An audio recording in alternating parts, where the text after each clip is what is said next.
Hello friends, नमस्कार। कैसे हैं आप लोग? Welcome to your own fit परिवार।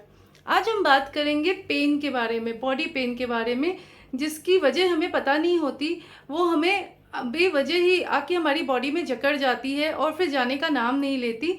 हमारा कैल्शियम का लेवल, मिनरल्स का लेवल, विटामिन डी का लेवल अगर बराबर हो, कोई इंजरी नहीं हुई हो या फिर इंटरनली कुछ इशू मेडिकली नहीं हुआ हो, तो भी हमारे शरीर में कुछ ऐसे दर्द आ जाते हैं जिसके लिए हम अननेसेसरी पेन किलर खाते हैं, डॉक्टर्स के पास जाते हैं, लेकिन हमें कोई फ़ायदा नहीं होता है। थोड़े टाइम के लिए दर्द सबसाइड हो जाता है, लेकिन एंड में यही होता है कि हम किसी से अपने पैर दबवा रहे होते हैं या हाथ में बाम लगा रहे होते हैं, सर में बाम लगा रहे होते हैं, लेकिन एंड ऑफ द डे ये दर्द हमारे बॉडी में रह जाता है। इसकी वजह क्या हो सकती है? आयुर्वेद के हिसाब से इसकी वजह हो सकती है वात दोष। हमारे शरीर में 3 तरह के दोष होते हैं जिनका बैलेंस होना शरीर की अच्छे फंक्शन के लिए और अच्छे स्वास्थ्य के लिए बहुत ज़रूरी होता है।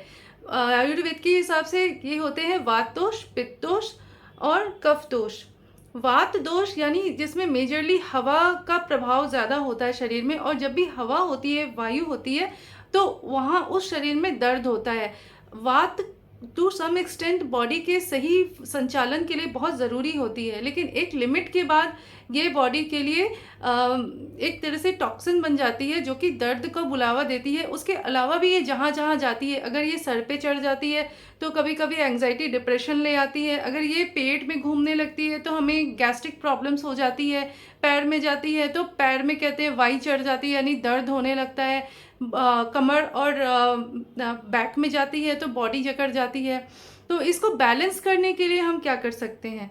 इसको बैलेंस करना थोड़ा सा डिसिप्लिन का काम है।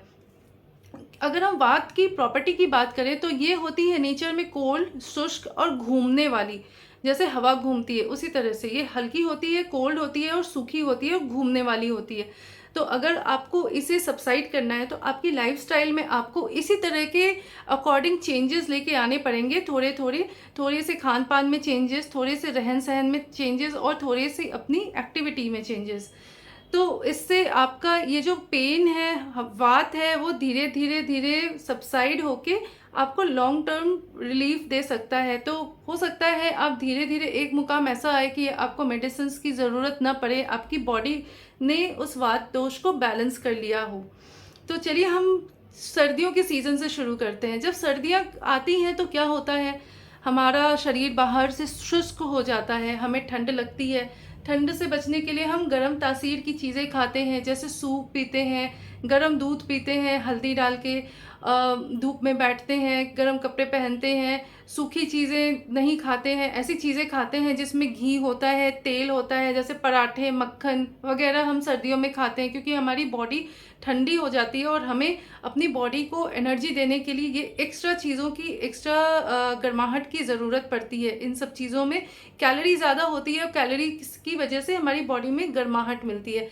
अब कैलोरी का मतलब हमेशा नेगेटिव में नहीं होता। Calorie is a measuring unit of energy. तो एनर्जी या तो आपको काम करने में यूज़ आ जाती है, नहीं तो आपकी बॉडी में वार्मथ एंड एक एनर्जी स्टोर के रूप में काम आती है। तो वात के केस में ये होता है कि क्योंकि वात ठंडी होती है और सूखी होती है, तो हमें हमारी खान पान में इसी तरह की चीज़ें इंक्लूड करनी होती है जो कि तासीर में गर्म हो और हाइड्रेशन और नमी देने वाला हो।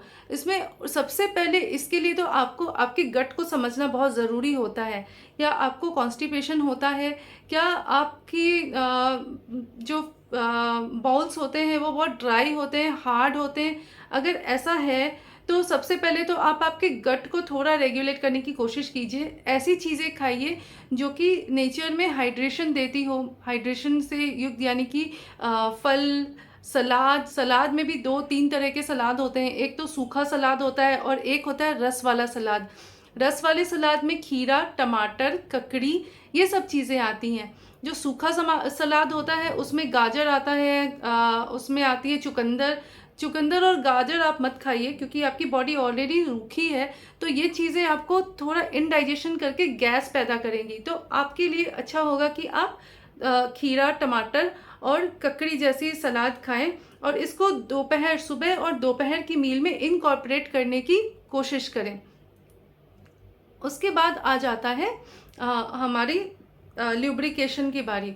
ल्यूब्रिकेशन यानी कि ऑयल्स और घी। ऑयल में भी तिल का तेल जो कि जनरली गर्म प्रवृत्ति का होता है और सबसे ज़्यादा गर्म होता है। उसके बाद होता है सरसों का तेल। तिल के तेल से आप आपके पेट की मालिश कीजिए, पैरों की मालिश कीजिए, कि नाभि की मालिश कीजिए।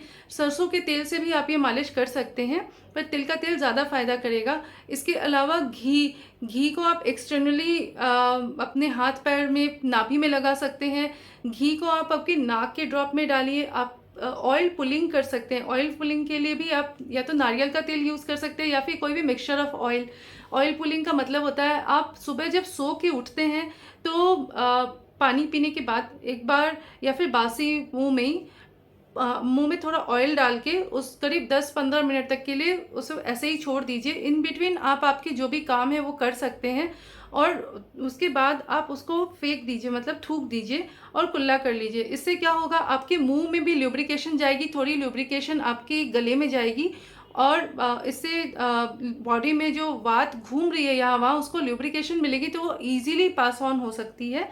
और आप एक लास्ट चीज़ ये भी कर सकते हैं कि थोड़ा सा ऑयल आपके एनस पे लगा लीजिए, तो अगर ऑयल वहाँ पे वात अटक रही है तो वो इजीली पास ऑन हो जाएगी। ये बहुत ही अच्छी ऑयल पुलिंग, बहुत ही अच्छी टेक्निक होती है वात दोष को बैलेंस करने के लिए। अच्छा, अब हम खान पान में क्या बैलेंस करें। सलाद की बात हमने कर ली, हमें क्या नहीं करना चाहिए और क्या करना चाहिए।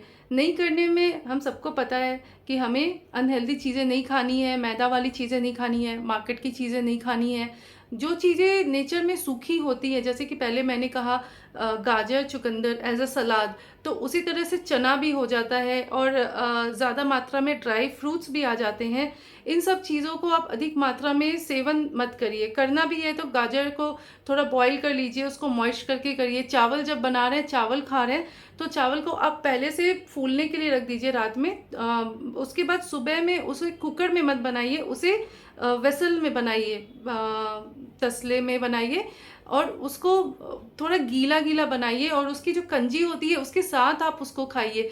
ये गट के लिए बहुत अच्छा काम करता है, एक एनवायरनमेंट देता है गट फ्रेंडली बैक्टीरिया को पनपने का। उसके साथ में आप दही, चावल और दही का कॉम्बिनेशन बहुत अच्छा होता है और दोपहर में छाछ भी पी सकते हैं। ये सारी चीज़ें एक तरह से एक अच्छा इन्वायरमेंट देती है और आपका गट बैक्टीरिया जब अच्छे बैक्टीरिया जब हेल्दी वे में जब ग्रो करते हैं आपके पेट में, तो बहुत सारी चीज़ें अपने आप ही सबसाइड हो जाती है। क्योंकि सबसे बड़ी बात, आपका गट हेल्थ इम्प्रूव हो जाता है, आपकी कॉन्स्टिपेशन सबसाइड होने लगती है, तो गैस का एक एलिमेंट तो यहीं पे कम हो जाता है।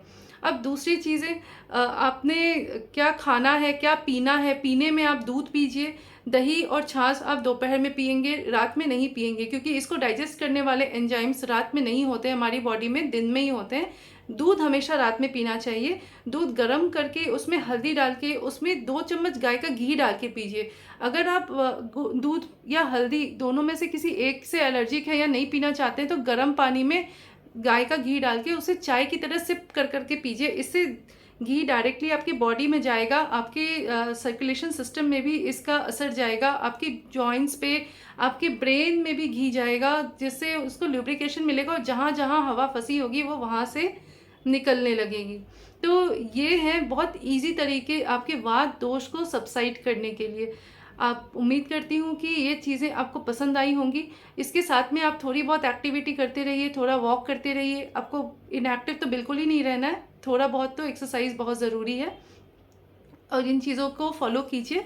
आप इस वीडियो को आपके फ्रेंड्स के साथ में ज़रूर शेयर कीजिए, हो सकता है किसी का दर्द ऐसे ही दूर हो जाए। मेरे वीडियो को लाइक, शेयर और सब्सक्राइब ज़रूर कीजिए और अगर आपकी कोई जिज्ञासा है किसी चीज़ के ऊपर हम डिस्कस करें तो आप उसको ज़रूर कमेंट बॉक्स में लिख दीजिएगा। चलिए फिर से मिलते हैं, तब तक के लिए स्टे ट्यून, बाय बाय।